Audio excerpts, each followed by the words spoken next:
Our next speaker is a good friend of mine from Lake Parsippany. He was the president of our fishing club for many, many years. Very active fisherman, although I call him eye candy because when he goes out fishing with his buddy outfishes him, but whatever. Tony's going to be talking about what's involved in doing fish stocking, and Chris is going to assist him a little bit with performing fish surveys and the benefits of that. So I'm going to turn over the mic to Tony Suprum from Lake Parsippany.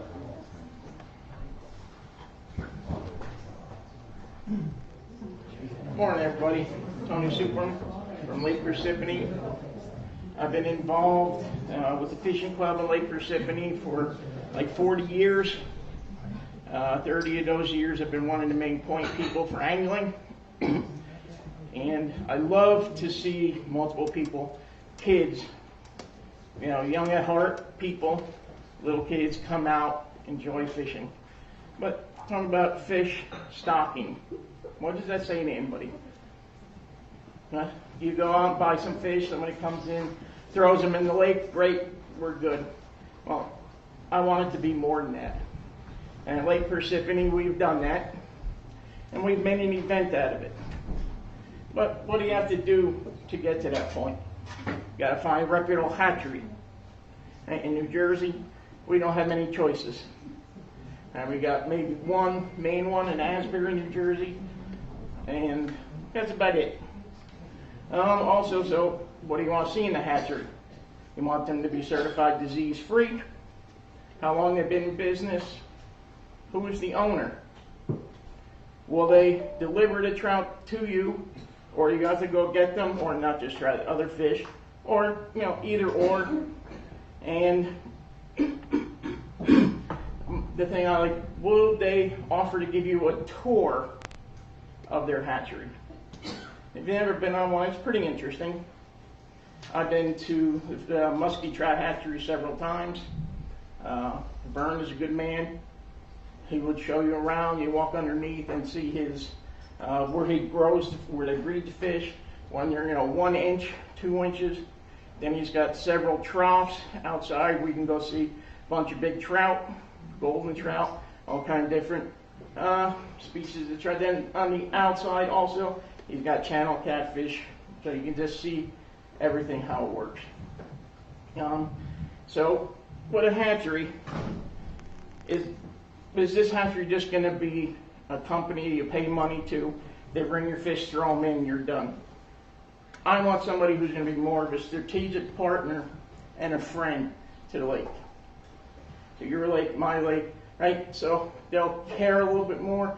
They want to see those fish do well in there. They'll answer any question you have. And it's been really good over the years. Like we've used musky trout for probably over 40 years. And, I feel like they're friends and a partner. All right, so we are speaking here. And most of our lakes are well established, eutrophic, good lakes. So what do we want to stock in our lake? Mostly trout are the main fish that have to be restocked the most. And then also you're going to stock them in the spring. So it's kind of the first thing you're going to see, first kind of fish you're going to see stocked. Typically they're stocked the end of March. And instead of just stocking it, it's just where it comes in, make an event out of it, right? Somebody here stocking the members of your lake, right? It's not something that they could feel. Certainly can't taste it. And what could they see?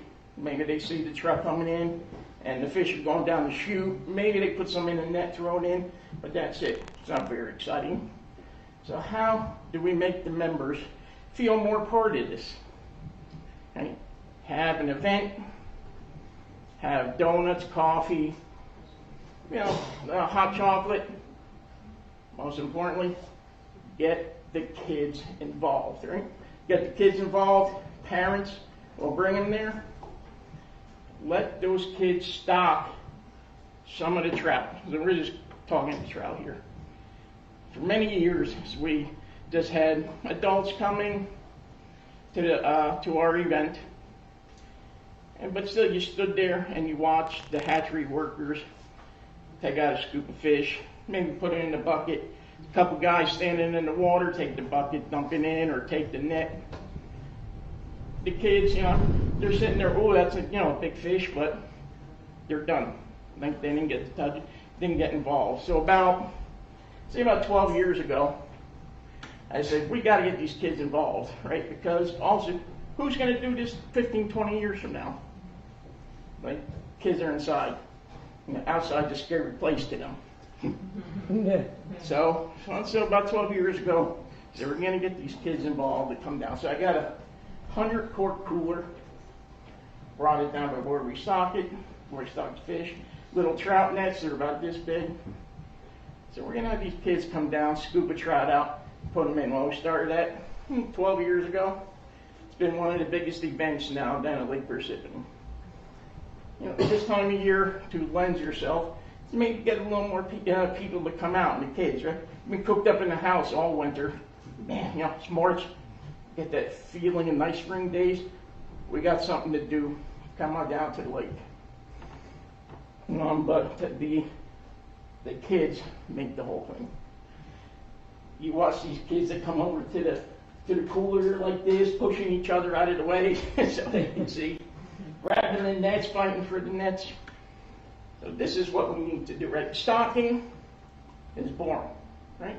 What do you got to do to get the members out to feel involved, to be a part of it?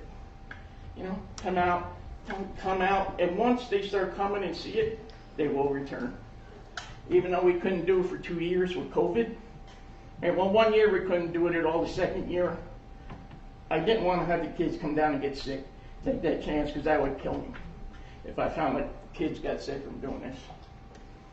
All right, so we decided we're going to stock trout. All right, so we're going to get 500, we'll just say. Well, is that it? So we call trout muskie. Hey, we're going to get 500 trout. They pull up, maybe we get the kids there, scoop them out, put them in, adults. No, we got to get a permit from the state. All right, to get this permit, you got to fill out information. Like for me, since I was in the fishing club, I put my name to it on behalf of the Lake Parsippany Fishing Club. You just don't need to put the address of your lake, like one, maybe of your clubhouse. Use that, as long as they have an address to base it off of. You also got to put your county, township, all the kind of information you would expect. But then, they want to know what type of fish are you stocking. And it's not just enough just to say, I'm putting in trout. They want to know brown trout, rainbow trout, brook trout, or maybe the permits for stocking some sort of catfish, channel catfish, bullheads. Because if you just say catfish or trout, they're going to return your permit to you to fix it. And until you have that permit, you can't put a single fish in any water in New Jersey. Because the state owns the water, they want to know what's going in it. It's not a bad process though, but for when trout season is coming, you want to do it, say in February, because it will take you 3 weeks to a month to get it back. It's $2. And I don't know why they don't have it online. I think it's a little silly. You got to print it out. You could fill out through Adobe, sign it, stuff like that. But you still got to print it out, put an envelope, mail them in, wait for it to come back. They got to automate it, but still, you need it. The day they come and do the stocking, you need to have that permit near you, at least, in case the state comes by and checks it. So, a lot of stuff just to stock fish, right, where the members would never imagine that's what it was. So, right, now we get to the fun part. We're going to get the kids down. We're going to get the adults bringing them. We tell the adults, bring your kids. We got hot chocolate. We got coffee. We got donuts. Yeah, we're going to fill them full of fresh air and sugar, and you get to take them home. But there's nothing like seeing these kids do it. And so this is what you got to do to keep people interested, right? People don't get interested in angling, being concerned about what fish are going in there, or feel like they're a part of it. you're not going to be able to stock fish because nobody's going to want it. So we got to do something to keep it going. And I mean, you can just put the fish in, but nobody gets excited over that. So, and my hope would be, maybe you get 20 kids come down. Let's hope one will take over the stocking in 15, 20 years. Because how many kids do you see now out fishing, looking at the lake, doing something down by the lake? We need somebody 20 years to take over for what we're doing. So, I don't, you can pull some of those up, Sebastian. I can't put it on there, but it's on the live stream. Oh, okay, so, let's see if I can, it's going to be too hard for the people in the back, but, so, in Lake Parsippany, we've been doing an event like I'm speaking to for, I don't even know how many years, 30, maybe more, and I guess again, it's a little tough to see, but I brought some older ones to newer ones. Maybe. All right. Let's see if we can get it. But yeah, we've been doing these events. We realized a long time ago we need to get people involved with it. And I said it this time of year lends itself, in March, to make people a little more excited, because it's also, some people they feel like this is the kickoff of spring, like it's a sign of things to come. Tony? Yes. Hi, Christine, Lake South Home. Hi. Thank you for this. We just restocked with tiger trout. We had to contact the DEP because we had a fisher meeting, angler meeting, and a lot of different opinions. So they told us what we're allowed because we have some wetlands in the downstream. Yep. But we had been having the kids, but what we found out is that all of a sudden, now that the fish are restocked, all the fishermen turn out later on. How do you prevent the greediness? Or do you set a rule saying don't fish for 24 hours or something? What do you do? After we stock it, we've done in the past that the lake was going to be closed to fishing from that Saturday after the trout are in until the next Saturday, which would typically be opening day of trout season in New Jersey. So that would be 8 a.m. on the following Saturday. But you shouldn't have to do that technically, because you're not allowed to possess a trout in most places throughout the state for that week, right? Even though we're private, it's the state's water. We have to follow their regulations. We can make them tougher, but we can't weaken them. So yeah, I go, a couple of us go around, we hang up signs, hey, no, before the stocking, trout are being stocked Saturday, 9 o'clock. No fishing from 9 a.m. Saturday, April 1st until 8 a.m. Saturday, April 8th. And for the most part, it's been all right. We've had a couple people over the years, but really it's been good. And I've not really heard of anybody who's caught a whole bunch of trout during that week and took them home. One or two people, oh, sorry, I didn't know. What are you going to do? But yeah, so here's an example just of I'll start with slide one. yeah. So I did the first picture there on the left with the guy with the bandana. That's from 2004. Right? And it was well before this. So I tell you, it's like a little bit of history, just so you can see when people come to this type of thing, get excited about it, they want to come back. So the first one, 2004, and it goes on. You see all the people, like on the right there. Just look at the people standing there, how cold it is. They still came out. Right? So it's become a great event. Right? There's just more. Again, in the picture on the left, how cold it is, but they still come. It's great. Now we're going to get to the really good pictures here now. There we go. The kids. There's the 100-quart cooler, little trout nets. They come over, put one in the net. One of us stands there, that's me, standing there, and help them just to turn the net over. And the smiles you see. Fantastic. Come down and jump around a little bit. But it's great. How many events nowadays do you see outside of, like baseball or soccer, where kids come out to it? There's some more showing the kids looking. That's like, you can get a good picture of kind of what we do. See the blue cooler there? That's a 100-quart cooler. As soon as this stock truck pulls up, first thing we'll do is get like 2 nets from Vern or his son and put them in there. But what, besides, the kids enjoying it, what does it do to it? They're not like running in between the people stocking them, getting in their way. They got their own part of it. They feel like they're doing it, so they're all concentrated there.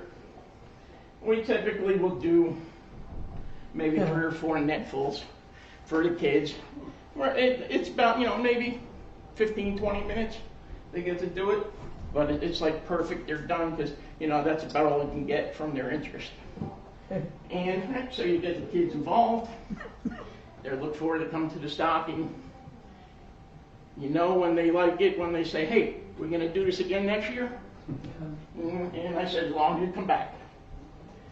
So these are 2 kids who have been to the stockings. Their parents are involved. We get them involved. This is what happens. The kid on the right, he's 7. That's a 6-pound trout. He's fishing with his father, grandfather. Reeled it in himself. They wanted to help him. He's like, no, go away. I'm reeling it in myself. That was great. The girl on the left, she's been fishing with her dad and grandfather down the lake probably since she was 3. I think she's 16 or 17 now. Get them involved, they keep coming back. I love it. But we need to keep our waters, the ecosystem, perfect. We need to do electroshock studies to know, do we have fish in the lake that are, say largemouth bass, do we got too many, or 12 inches, 15 inches?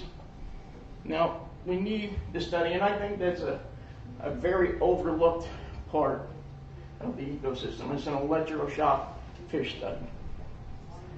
If, remember 2015? Sorry, go ahead. Explain that, electroshock study? Yeah, I'll give it a little bit, and Chris can really tell you the science side of it. You done with that photo? If you take that, plug that back in here. Sure. Tony can keep going. I'll just show you. While he's talking, you'll. So, I'll just give you the basis of how you can do it. So, you might be in a boat, like a flat bottom boat, and they'll have like a rod sticking out the end with this disc on the end of wire, or like chains from hanging down. Yeah, the top middle. Yeah. So, you can sort of see it in this picture here. Right, you see like you got things hanging over the side here, and it's a little tough to see. But this is like what a typical boat here that will be set up to do it, right? So these are the rods carrying electricity out to, some of them have a disc about this big with chains hanging down. You lower it into the water, and it puts a shock into the water and stuns the fish. Doesn't kill them. It's they float up. Then you'll grab them out of the water, measure them, length, girth. You might even take some, maybe a scale sample, a slime sample, have it analyzed. Make sure that the fish are healthy. But another thing it does, and from, maybe this is more from the angling side, is right, largemouth bass are one of the most popular species to fish for now. And you're going to start seeing, is everybody talking about catching 1-pounders that are 12, 13, 14 inches? Maybe they're catching a whole bunch that are 15 inches, 2 pounds. Well, where's 3, 4-pounders? Where's the 8-inchers? Well, they can all get stunted. Right? You get too many of one species in there, especially bass, because they're vicious. Actually, scientists said if a the largemouth bass can grow like a shark, it will be 10 times more vicious. I mean, you put bass in your lake also for control, for crowd control of panfish. But yeah, so they'll go around to different spots in your lake.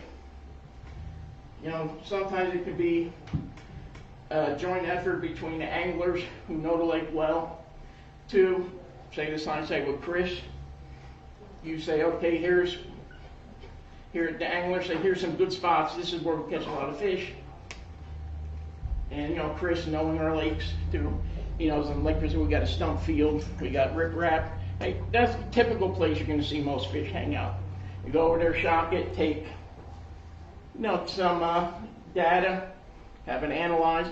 Now you can properly manage the fishery in your lake. So, right, if you remember 2015, brutal cold winter, right? I mean, it was probably the most ice I've ever seen on Lake Parsippany. Well, Lake Parsippany and a lot of other northern lakes had a very large fish kill because of that brutal winter. I mean, Lake Parsippany, and you know, on a cold year, I've seen maybe like 6 to 8 inches of ice in the heart.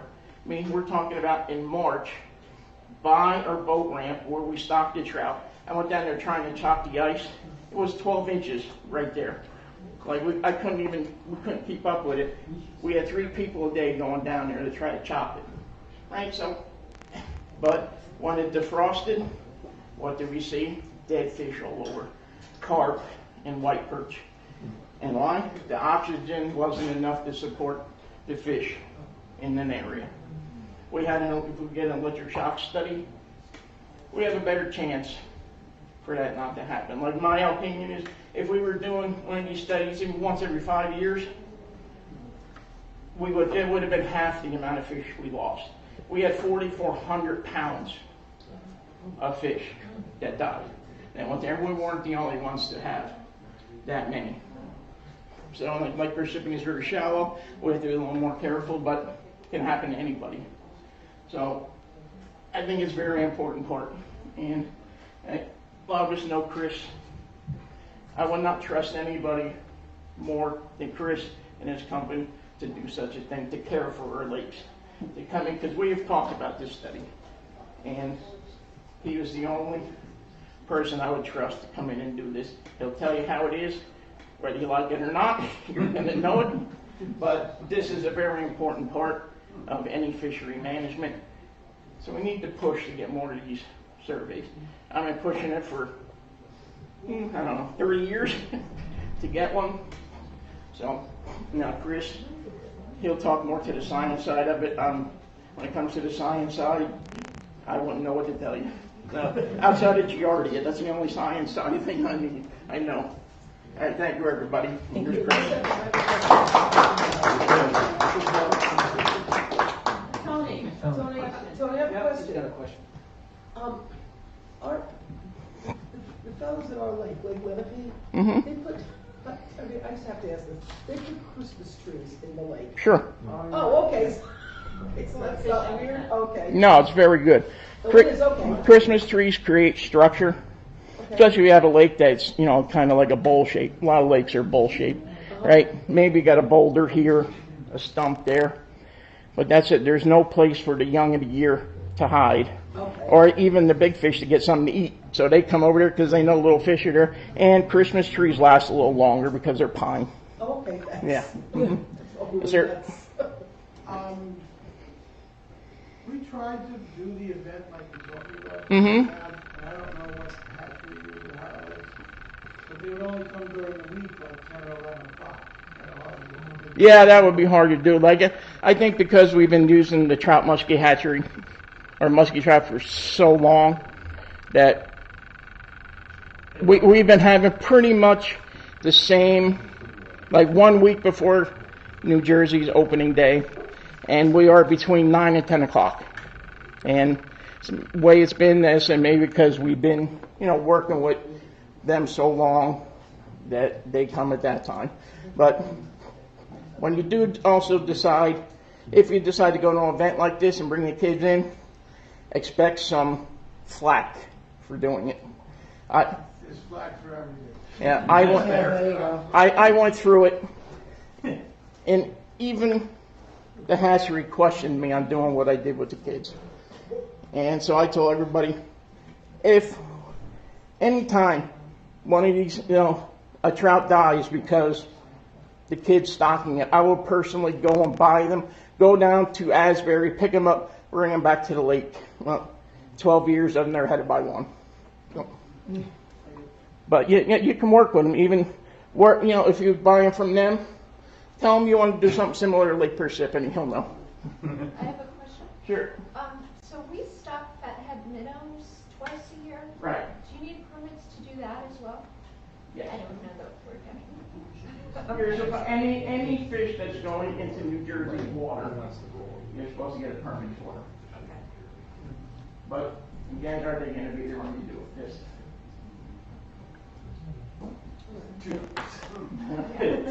$2 per. Yeah. Yeah. I think that's it. Thank you, Tony. I don't have much to add. I just sent these photos over for Tony just in case he needed. This was a fish. This was not a survey, but a collection. Okay, but it's the same equipment, like Tony said. There's a shocking boat here where you send electrical charge through the water and the fish come up and we gather them and then we place them into holding tanks and then we move over inside of the truck. The fish are placed in there. Aeration is provided to them while they're holding there, and then we bring them to another location. Or if it's not a relocation and it's a survey, you're going to grab numbers, length, whatever data that you're trying to look at, and it can go to exponentially to doing, like you said, gut analysis and things like that. Typically, that's not the case for lake associations. It's really an inventory, so you get a general idea or a better idea of how to manage your fisheries instead of arbitrarily just a lot of lake associations go every year, they just throw in this slot, this size of fish across the board and they go along it. Yes. This is also how they check for invasive species. Correct. Mm-hmm. You get these people who have fish tanks and they don't want to kill their fish, so they take them and dump them in the water, and then you have all these other kinds of fish growing in your lakes and stuff. Yeah. So we have a lot of koi in Lake Parsippany. yep. Yeah, there's a lot of knowledge from fishermen, just those who spend time on the water, on their water bodies. Okay, they know what they're catching, they know what they're seeing. This gives the scientific and the numbers of what's really in there, and then it just gives the association a better idea of how to manage and travel down the road of stocking and doing things like that. And the bottom line, like Tony said, is from a generational standpoint, we're seeing less people out on the water, like young people out on the water. It's a great idea to bring people into understanding their lake system, okay, understanding where they live. That's a technical term. Lake system, no. Learn that you got a lake in your backyard and how enjoyable it is, and fish it and sail it and do whatever you want to do with it, but bring them outside and get them involved. All right, one more question. So this year we were talking about doing an electroshock survey, but one of our biggest fishermen just decided to collect data on what he was catching. And so I guess I have two questions. How much more effective, or what are the pros and cons of just keeping your own fisherman's data versus an electroshock survey, and how much does it cost? Well, a shocking takes thousands of dollars to do, okay? Keeping up what they call a creel report, or keeping numbers of your fish, that's a good thing. I mean, that is, there's nothing wrong with that. This is just getting a little bit more dynamic, and you're able to capture the larger fish all the way down to the smaller fish in that zone of influence when you're sending electrodes in there. So you're getting more, that you're getting the bait fish and you're getting the smaller fish and you're getting numbers. Where a creel report is, you're catching bass and you might in springtime catch a carp or some perch. Here you're getting a vast amount of fish. You're not capturing them all. You're getting a snapshot of history at that time, but you're getting a whole lot more information from a fisheries study than you are just creel reports. But that being said, it's okay to keep And it's a good thing to keep doing that, to have fishermen understand what they're in there, because the typical language, like Tony said, is they're all go, well, we're only catching 8 to 10s. We're only catching 10-inch fish, because the management, the fisheries are getting stressed in that lake system, and they're getting stunted. So. Yeah, we actually, our big fisherman has been pulling out pickerel. He said we were getting too many big pickerel eating our bass. And that's a subjective answer. You know, he's making that choice. The real choice is say, oh, how many pickerel do we have per acre? And there's calculations to be done on this. So this is more scientific. But again, I don't want to say keeping those reports are not a good thing to do. But this type of service is really on the spectrum of lake management. It runs down the bottom of the tier, because we all know there's fish in there, and then there's only X amount of dollars that you spent.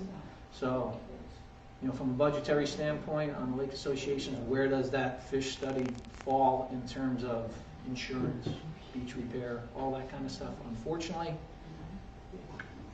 they're few and far between, but they're important to do if you really, you know, depends on how aggressive you want to get with your fisheries. And how often would you do them? That's what I was going to say. Typically, like a fisheries survey will be done every 5 years if you're on a regime. Okay, most 99% of the people do it once, and then they gather that information, and they're able, because they just can't afford that aspect, because it'll take a period of time for whatever comes of it. The information says, oh, we have too many 8 to 10-inch fish. You're going to fish those out possibly. So then it takes a period of time to see that generational shift change. So 5 to 10 years down the road, then you'll start to see that change go around. And it also may be a typical recommendation to create habitat, Christmas trees, plastic structures. There's other ways to do it, but to let those bait fish kind of, those big fish like to eat, So, all right. But, okay, one more. So, we're looking to do one of these shark studies, but specifically for the carp. Mm-hmm. Because the fishermen, this is the unscientific, yesterday we get like 10,000 plus carp. And obviously they're a problem, but they also tell us that the carp lay on the bottom, never stop moving, and they actually push phosphorus and all the nutrients to the top. Is that true? That is definitely true. That carp definitely play a role in being able to stir up the bottom of the lake. A lot of small ponds, smaller water bodies. This is on our big lake. I know. I was going to kind of lead to that. So, like a lot of times, you'll see that the carp population tend to keep smaller ponds more turbid. Okay, more dirty looking, and they're just slow. They're big. Some of them are getting as big as my hip down, 3 feet. And they slowly move around, and they just constantly stir up the sediment. And in New Jersey, or depending on where you are, if you have clay as a base, that clay particulates can stay suspended. I mean, clay is an unknown. There's no way to say, if I dug a hole, clay is going to drop out of the system in a week. It could be months before even you see any change in the water clarity. So those fish do move the bottom a lot. But when you get into a bigger system, like the main lake at Hanlon, you don't really see that turbidity because there's so much volume of water. You see less of it. But they do. There's no doubt they can play a role in moving the bottom sediment. But I see catfish go near the carp nest. Mm-hmm. And I see catfish and carp that are like 3 feet long, just body slamming each other. Mm-hmm. Yeah, they'll do that, and they're also during a spawn in the springtime. You'll see big carp turning, and they're part of the ecosystem. Nothing wrong with them. Like, too much of anything. Too much milk is not good for you. Too much of it's like red wine. Like in 2015 when I said that bad freeze, right? We had 4,400 pounds of fish we took out. 3,500 of it were carp. And right now, it's been about the best carp fishing it has in Lake Parsippany in So like those dying almost didn't affect carp fishing. We have a couple guys who do nothing but carp fish down there, and they'll catch 18, 20 pounders like, you know, kids catch a bluegill. Do you remove them from the lake? Do you remove them? We removed some. We need to do more, and it was something that we talked more about this year. But we only want specific people right now to do it. People who are more experienced anglers and know what we're looking to do. We even did that a little bit with bass. Lake Parsippany, we had some contests, you know, like about 5 or so for the year. In the contest this year, we're going to keep a few that are like, you know, 13 inches and keep a few that are like, you know, 16 inches and see what happens. I heard there was just a few kept, so we didn't maybe put the word out quite enough, but we only want it done during the contest, and mostly fishing club members who are, you know, more involved in just coming down, you know, once or twice a year. I'd like to say thank you very much for your time. Thank you.